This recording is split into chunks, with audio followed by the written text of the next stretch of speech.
Hello दोस्तों, स्वागत है आपका अपना YouTube channel SK objective solution class 10th में।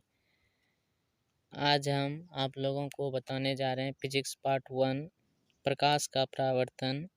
30 वीवीआई क्वेश्चन है। चलिए शुरू करते हैं। पहला क्वेश्चन है, प्रकाश के परावर्तन के कितने नियम होते हैं? तो ऑप्शन नंबर ए है 1, बी है 2, सी है 3, डी है 4। तो ऑप्शन नंबर बी बिल्कुल ही सही हो जाएगा। प्रकाश के परावर्तन के 2 नियम होते हैं। अगला क्वेश्चन है 2 नंबर, किरण पुंज कितने प्रकार के होते हैं? तो किरण पुंज 3 प्रकार के होते हैं। ऑप्शन नंबर सी सही हो जाएगा। क्वेश्चन नंबर 3 है, गोलीय दर्पण कितने प्रकार के होते हैं? तो गोलीय दर्पण मुख्यतः 2 प्रकार के होते हैं, अवतल दर्पण और उत्तल दर्पण। ऑप्शन नंबर बी सही हो जाएगा। क्वेश्चन नंबर 4 है, समतल दर्पण द्वारा प्रतिबिंब होता है। तो आपको बताना है समतल दर्पण में किस प्रकार का प्रतिबिंब बनता है। तो समतल दर्पण में काल्पनिक प्रतिबिंब बनता है। ऑप्शन नंबर बी बिल्कुल ही सही हो जाएगा। अगला क्वेश्चन है 5 नंबर, दाढ़ी बनाने में किस दर्पण का उपयोग होता है? आपको बताना है जो दाढ़ी बनाते हैं उसमें किसका उपयोग होता है। तो ऑप्शन नंबर ए अवतल दर्पण, दाढ़ी बनाने में अवतल दर्पण का उपयोग होता है।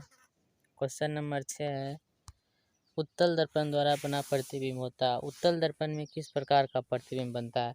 तो उत्तल दर्पण में काल्पनिक और सीधा प्रतिबिंब बनता है। ऑप्शन नंबर ए बिल्कुल ही सही हो जाएगा। अगला क्वेश्चन है 7 नंबर, मोटर गाड़ी के चालकों के सामने लगा रहता है। मोटर गाड़ी के चालकों को सामने जो लगा रहता है आईना पीछे देखने के लिए, वो होता है उत्तल दर्पण का। ऑप्शन नंबर बी बिल्कुल ही सही हो जाएगा। 8 नंबर क्वेश्चन है, संबंध F बराबर R/2 किसके लिए सत्य है? तो F बराबर R/2 अवतल एवं उत्तल दोनों के लिए होता है। ऑप्शन नंबर डी, ए एवं बी दोनों हो जाएगा। अगला क्वेश्चन है 9 नंबर, अवतल दर्पण होता है। अवतल दर्पण होता है, इसका प्रतिबिंब कैसा बनता है? तो अवतल दर्पण में जो प्रतिबिंब बनता है वास्तविक उल्टा। ऑप्शन नंबर डी बिल्कुल ही सही हो जाएगा। अगला क्वेश्चन है 10 नंबर, उत्तल दर्पण होता है। उत्तल दर्पण में किस प्रकार का प्रतिबिंब बनता है? तो उत्तल दर्पण में काल्पनिक और सीधा प्रतिबिंब बनता है। ऑप्शन नंबर ए बिल्कुल सही हो जाएगा। अगला क्वेश्चन है 11 नंबर, समतल दर्पण की फोकस दूरी क्या होती है? तो समतल दर्पण की फोकस दूरी अनंत होती है। ऑप्शन नंबर डी बिल्कुल ही सही हो जाएगा। अगला क्वेश्चन है 12 नंबर, अवतल दर्पण की फोकस दूरी क्या होती है? तो अवतल दर्पण की फोकस दूरी जो होती है ऋणात्मक होती है। ऑप्शन नंबर बी बिल्कुल ही सही हो जाएगा। अगला क्वेश्चन है 13 नंबर, उत्तल दर्पण की फोकस दूरी। तो उत्तल दर्पण की फोकस दूरी जो होता है वो धनात्मक होता है और अवतल दर्पण का ऋणात्मक होता है। ऑप्शन नंबर बिल्कुल ही सही हो जाएगा। क्वेश्चन नंबर 14 है, दर्पण सूत्र इनमें से कौन है? आपको बताना है दर्पण सूत्र का फॉर्मूला कौन है। तो 1/v + 1/u बराबर 1/f। ऑप्शन नंबर ए बिल्कुल ही सही हो जाएगा। अगला क्वेश्चन है 15 नंबर, वस्तु से बड़ा प्रतिबिंब कौन बनाता है?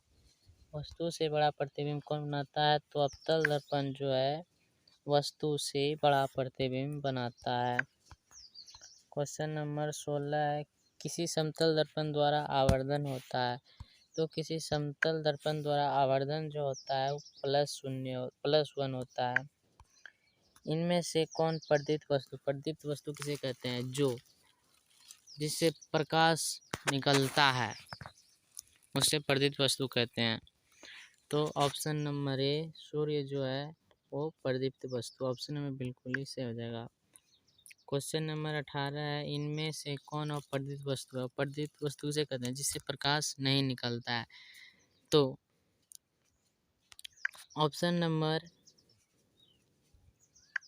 ए है सूर्य, बी है बल्ब, सी है मोमबत्ती, डी है कुर्सी। तो ऑप्शन नंबर डी बिल्कुल ही सही हो जाएगा। कुर्सी जो है वो अप्रदीप्त वस्तु है। पारदर्शी पदार्थ का उदाहरण कौन है? पारदर्शी पदार्थ किसे कहते हैं? जिससे प्रकाश आसानी से आर पार हो जाता है। तो प्रकाश जो है आसानी से पार हो जाता है किसमें? पानी में प्रकाश आसानी से पार हो जाता है। अगला क्वेश्चन है 20 नंबर, अपारदर्शी पदार्थ का उदाहरण कौन है? आपको बताना इनमें से कौन अपारदर्शी पदार्थ है। अपारदर्शी वे पदार्थ जो अपने में से होकर प्रकाश को नहीं जाने देता है। तो ऑप्शन नंबर सी, लोहा जो है, लोहा से होकर प्रकाश नहीं गुजरता है। क्वेश्चन नंबर 21 है, पारभासी पदार्थ का उदाहरण कौन है? पारभासी पदार्थ उस पदार्थ को कहते हैं जो अपने में से प्रकाश का कुछ ही भाग पार होने देता है। तो ऑप्शन नंबर ए जो हो जाएगा, रक्त, ये प्रकाश को अपनी ओर थोड़ा ही पार होने देता है। क्वेश्चन नंबर 22 है, आवर्धन m बराबर सूत्र होता है। तो आवर्धन m बराबर सूत्र होता है -v/u।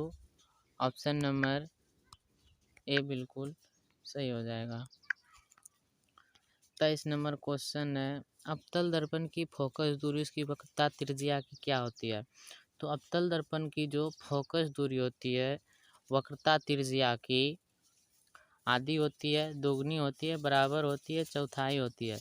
अवतल दर्पण की फोकस दूरी जो होती है वक्रता त्रिज्या की आधी होती है, f बराबर r/2 यानी आधी होती है।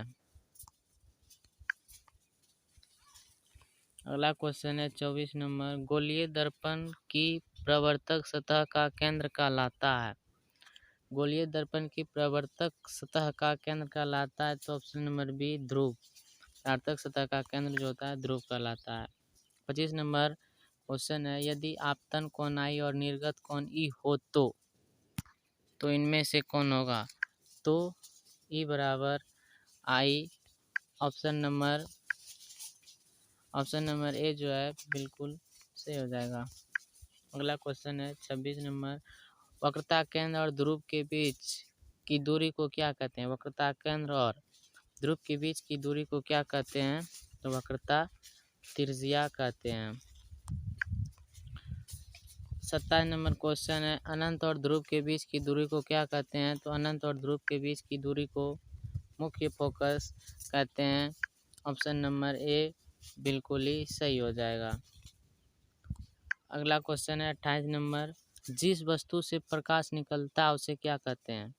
तो जिस वस्तु से प्रकाश निकलता है उसे प्रकाश स्रोत कहते हैं। ऑप्शन नंबर ए बिल्कुल ही सही हो जाएगा। अगला क्वेश्चन है 29 नंबर, समतल दर्पण में होता है। समतल दर्पण में क्या होता है? तो दोस्तों समतल दर्पण में वस्तु दूरी बराबर प्रतिबिंब दूरी होता है। ऑप्शन नंबर ए बिल्कुल ही सही हो जाएगा। अगला क्वेश्चन है 30 नंबर, गोलीय दर्पण के मध्य बिंदु को क्या कहते हैं? गोलीय दर्पण के मध्य बिंदु को क्या कहते हैं? तो गोलीय दर्पण के मध्य बिंदु को ध्रुव कहते हैं। गोलीय दर्पण के मध्य बिंदु को ध्रुव कहते हैं। ऑप्शन नंबर ए बिल्कुल ही सही हो जाएगा। और ये रहा दोस्तों आप लोगों का HW होमवर्क, जो आप लोगों को कमेंट में बताना है। जब वस्तु ध्रुव पर स्थित हो तो उसका प्रतिबिंब कहाँ बनेगा, कैसा बनेगा? ऑप्शन नंबर ए है ध्रुव पर आभासी सीधा बराबर, फोकस पर वास्तविक उल्टा बहुत बड़ा, अनंत, वास्तविक छोटा, वक्रता केंद्र, वास्तविक और बड़ा। आप लोगों को कमेंट में बताना है इनमें से कौन सा ऑप्शन सही होगा। मिलते हैं दोस्तों अगले वीडियो में। यदि आपको हमारा वीडियो पसंद आता है तो चैनल को लाइक करें, सब्सक्राइब करें और बेल आइकन को दबाना ना भूलें।